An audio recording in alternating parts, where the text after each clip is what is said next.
Urimi wa kuhuthira thumu wa kimerera hari ukuria wa irio ukoretwo ugithingatithio ni ikundi cia urimi itari cia githirikari ithenya-ini ria kuhukia uhuthiri ukirite githimi wa fertilizer.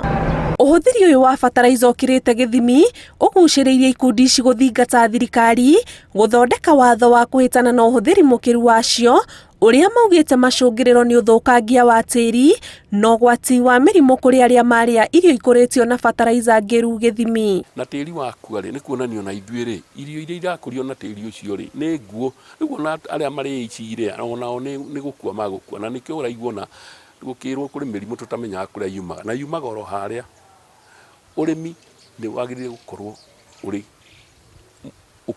tiri unyitirerwo nigetha urimi ukuria irio iria tiagire guthondeka mwiri. Indo ta muhu ni uraigwa uitiririe muhu no aigwa ni kindu ukugite ni gia gute ona ngithie tene riria maguka maitu mahuthagira hari haitagwo muhu akora kindu kiu ni githaka muno na ni kindu healthy. Serikali tungependa kuwahimiza hivi, na ukitunga sheria iwe ni sheria inaruhusu hii madawa ya kupuliza, hii ya kununua dukani ambayo inaharibu mimea, inaharibu hata mwili wa binadamu, itakuwa si sheria mzuri kwa sema kweli.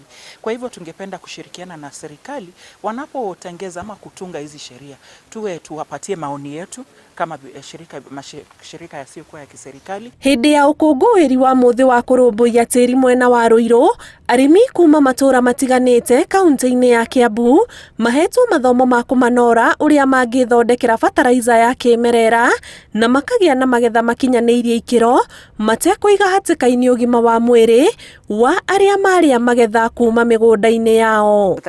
Ungitho horo wa thumu wa nguku ri thumu wa nguku koragwo wi product ya nguku yarikia kuria na irio iria tigirie. Okorwo ni ta muhu koragwo rititwo riko, okorwo ni wici cia makara ni makara mbutho wa makara uria koragwo tigarite na itire na dawa irahuthira.